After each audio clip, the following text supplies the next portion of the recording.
你来当我的武士吧。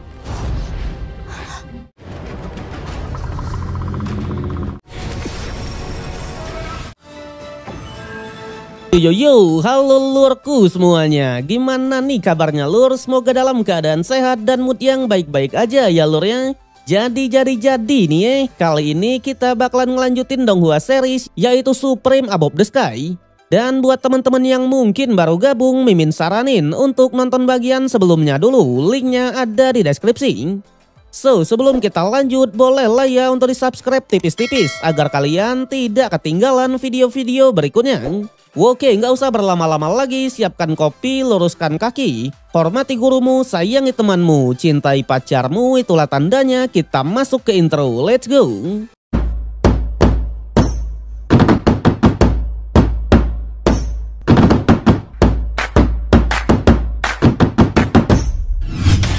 Cerita berlanjut di mana setelah merebut harimau emas si Kuan dari sekte Wanshou kemarin, di sana Xian Yu pun benar-benar sangatlah kaget karena faktanya Ling Tian beneran ingin mencari masalah dengan sekte tersebut. Tapi di saat yang sama, dua senior yang sedari tadi memantau pertarungan akhirnya turun ke bawah. Ternyata mereka ini adalah jenius dari sekte Tun Yun yang bernama Feng Tian dan Lian Xuang. Feng Tian bahkan langsung memuji Ling Tian yang katanya memiliki bakat kultivasi yang bagus dan sudah memenuhi syarat untuk menjadi pengawal pertamanya.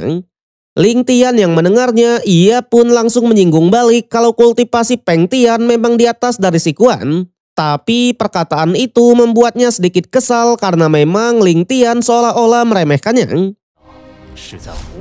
Alhasil Ling Tian yang memang tak mau mencari masalah segera meminta maaf. Apalagi Feng Tian ini juga memiliki tubuh yang luar biasa yaitu tubuh tirani.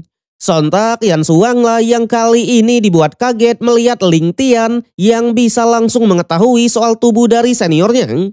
Sementara Feng Tian sendiri ia pun menegaskan jika si Kuan tanpa tubuh Raja Binatang ia hanyalah sampah belaka. Tapi dirinya meskipun tanpa tubuh tirani tetaplah seorang jenius. Kepercayaan diri itu membuat Ling Tian pun sedikit memujinya. Apalagi di kehidupan sebelumnya dulu, Feng Tian memang merupakan jajaran para jenius. Pada akhirnya, Feng Tian pun lagi-lagi menawarkan agar Ling Tian menjadi pengawalnya. Ia bilang jika suatu saat dirinya sudah menguasai dunia ini, Ling Tian pasti akan terkenal juga. Lian Xuang yang mendengarnya langsung mengatakan kalau ini sudah merupakan keberuntungan bagi Ling Tian. Namun dengan santainya Ling Tian pun bilang kalau ia tak akan merespon tawaran itu, melainkan malah memutuskan kalau Feng Tian lah yang akan menjadi pengawalnya, ya kan? Wedeng. Statement itu membuat semua pun sangatlah kaget. Tapi untuk Feng Tian bukannya marah, ia malah mengatakan setiap jenius memang memiliki kesombongan sendiri. Yang ternyata jika Ling Tian menerima tawaran tadi, Feng Tian akan kehilangan respect. Tapi karena Ling Tian sudah menunjukkan keberaniannya, ia pun mau mengakuinya. Meski begitu, Feng Tian tetap akan membuktikan diri sampai Ling Tian sendirilah yang bersedia menjadi pengawalnya. Dan sebagai bonus, jika Ling Tian bertemu musuh, sebut saja nama Feng Tian, ya kan? Waduh. Pada akhirnya mereka pun bergegas masuk ke wilayah naga. Sementara Ling Tian sendiri tanpa banyak basa-basi lagi, dia dan Xian Yu juga menerobos masuk ke dalam. Di dalam sembari melihat peta dari gurunya, Ling Tian langsung bergegas menuju ke danau hitam untuk mengambil benda spiritual. Tapi di perjalanan mereka malah bertemu dengan orang-orang dari sekte Dewa Pedang yang malah sudah terluka.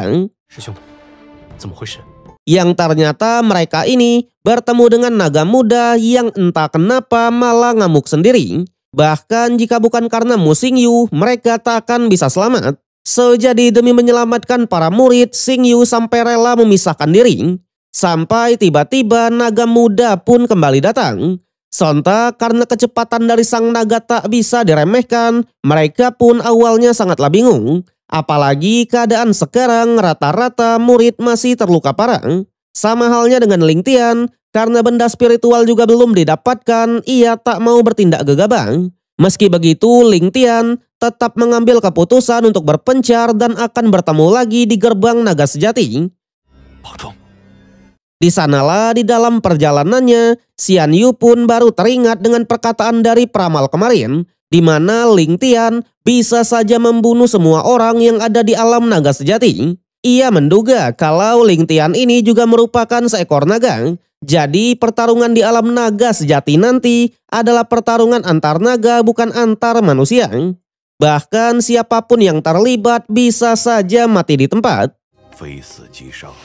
Meski begitu, sang peramal juga menyarankan jika memang ingin pergi ke sana, bantu saja Ling Tian. Dengan begitu, Xian Yu tetap akan mendapatkan keuntungan.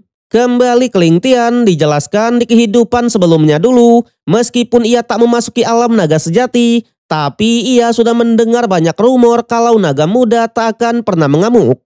Tentunya karena situasi terus berubah, Ling Tian terus bertanya-tanya sebenarnya apa yang sudah terjadi. Hingga di tengah pelarian itu, King Ling Tian malah bertemu dengan naga mudanya. Awalnya Ling Tian mencoba untuk melawan dengan mengeluarkan rentetan serangan pedang. Namun tanpa disangka tubuh dari suku naga benar-benar sekuat itu ya lur ya. Semua serangan dari Ling Tian tadi bahkan tak bisa melukainya sama sekali. Pada akhirnya alih-alih melawan, Ling Tian berniat mengalihkan perhatian saja. Dan kebetulan di dekat wilayah itu, Si Kuan dan para pasukan juga sedang bersantai. Di sanalah ketika Si Kuan sedang bermimpi untuk membalaskan dendamnya kepada Ling Tian, King Ling Tian lagi-lagi menghampirinya ya lur ya. Waduh. Tapi ternyata Ling Tian hanyalah lewat saja untuk memancing monster naganya. Awalnya naga muda memang sempat terpancing dan segera melawan Si Kuan. Namun ia hanya memberikan satu serangan saja dan kemudian langsung lanjut mengejar Lord kita itu. Alhasil adegan kejar-kejaran pun lagi-lagi terjadi. Selama di perjalanan, Ling Tian selalu memanfaatkan para murid di sana untuk dijadikan sebagai umpan. Tapi tetap saja sang naga hanya menyingkirkannya dan terus berfokus mengejar Ling Tian. Di sanalah Ling Tian pun akhirnya sadar kalau naga muda memang mengincar dirinya saja. Nyatanya orang lain hanya disingkirkan, sedangkan dengan dirinya, naga muda malah menunjukkan niat membunuh ya lur ya. Waduh. Sampai pada akhirnya Ling Tian bertemu dengan sosok yang ingin membalaskan dendam Lo Xing kemarin. Tapi setelah melihat naga muda yang sedang mengejar Ling Tian, fokusnya pun langsung teralih dan mencoba menaklukkan sang naga terlebih dulu. Namun again untuk kesekian kalinya, Doi pun harus bernasib sama dengan Si Kuan dan yang lain. Pada akhirnya karena naga muda memang mengincarnya, mau tak mau Ling Tian pun meladeninya. Dalam sekejap Ling Tian mengeluarkan prasasti jalan surgawi. Saat itulah sosok Ro yang sempat berkomunikasi dengan Ling Tian dulu akhirnya muncul juga. Dia bukanlah manusia, bukan juga seekor monster, melainkan adalah Ro imut spiritual. Sementara Ling Tian sendiri, ia pun langsung mengurung sang naga muda menggunakan sebuah formasi kuat. Tujuannya adalah menaklukkan naga tersebut. Di sana Ling Tian juga menyuruh Ro-nya untuk kembali saja dalam upaya membantunya. Awalnya roh spiritual menolak akan hal itu, tapi setelah ditunjukkan sikap tegas dan keras, mau tak mau roh pun masuk kembali ke dalam prasastinya. Dengan ini digabungkan dengan kekuatan dari roh spiritual, prasasti jalan surgawi beneran memancarkan aura yang kuat. Dikatakan dengan prasastinya sebagai pusat, formasi pengunci naga yang dikeluarkan sudah setara dengan formasi sihir di tingkat 7. Tentunya Ling Tian hanya tinggal membuat kontrak agar bisa menaklukkan naga tersebut. Tapi sayangnya tepat ketika Ling Tian mau membuat kontrak, Bang Naga masih sempat mengeluarkan bayangannya dan berhasil memberikan serangan balik. Sontak Ling Tian yang memang tak siap langsung terpental jauh. Bahkan serangan tadi sampai membentuk sebuah lubang yang besar ya lur ya. Di sana roh spiritual yang melihatnya awalnya menganggap kalau Ling Tian sudah meninggoy. Jelas ia pun benar-benar sangatlah senang karena memang dengan kematian dari Ling Tian ia pun akhirnya bebas. Namun sayang harapan itu pun harus sirna karena memang King Ling Tian malah bisa bangkit kembali. Dalam sekejap ia pun mengambil lagi prasastinya dan mengaktifkan formasi pedang pembasmi dewa untuk mengalahkan naga mudanya. Tindakan itu membuat Roh Layang sangatlah panik karena memang dengan Ling Tian memaksakan diri, nyawa dari mereka berdua lah yang mungkin akan terancam. Untungnya di waktu yang sama Bang Naga sudah tak mau meladeni lagi dan akhirnya bergegas pergi. Dengan ini Ling Tian pun juga menghentikan serangannya dengan tubuh yang sudah terluka parah. Dan kebetulan di saat yang sama Xian Yu pun muncul di sana. Sontak menyadari kalau keadaan masih belumlah aman, Ling Tian langsung mengajak Xian Yu untuk pergi terlebih dulu. Dan benar saja, tepat ketika mereka pergi, para jenius dari sekte lain pun mulai berdatangan termasuk Peng Tian. Sudah jelas kemunculan para jenius ini hanya untuk memburu naga mudanya. Di sana mereka pun sadar kalau barusan ada seseorang yang bertarung dengan sang naga. Namun Bang Naga masih berhasil melarikan diri, membuat sebagian dari mereka pun memutuskan untuk mengejar. Sedangkan Peng Tian menyadari kalau seseorang yang bertarung dengan naga barusan adalah orang yang hebat, ia malah tetap menunggu di sana. Katanya dibandingkan dengan naga muda, ia malah lebih tertarik dengan lawannya itu ya lur ya. Sementara jenius yang satunya alasannya tidak pergi bukan karena naga ataupun Ling Tian, melainkan karena ia tidak hafal jalan ya kan, waduh. Di sana di dalam sebuah goa, sembari memanfaatkan darah naga yang berhasil diambil tadi, Ling Tian segera bermeditasi. Dikatakan juga darah naga asli merupakan penyelamat nyawa yang ditinggalkan oleh naga asli untuk naga muda. Bahkan satu tetesnya aja sudah setara dengan serangan penuh dari seorang master yang kuat.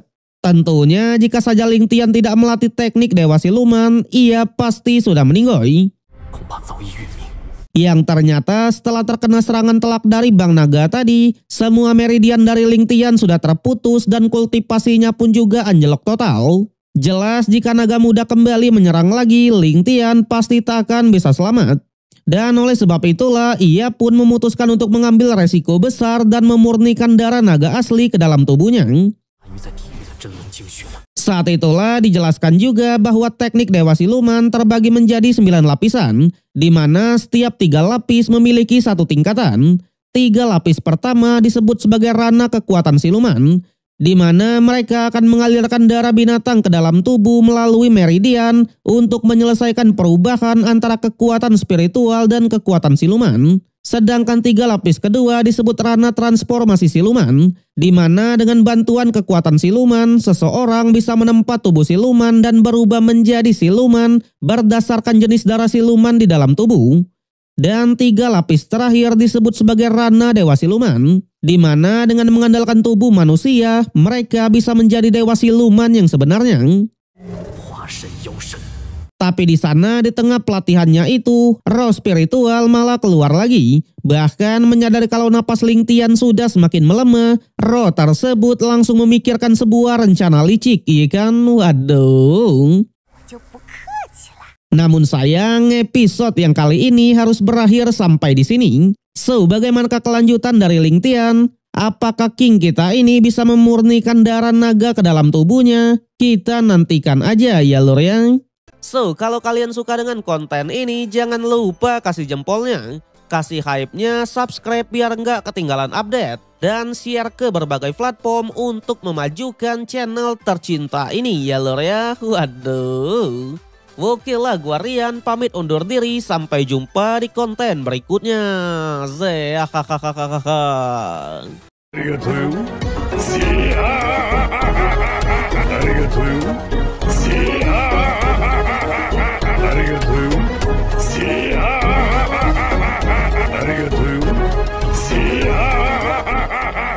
Arigatou.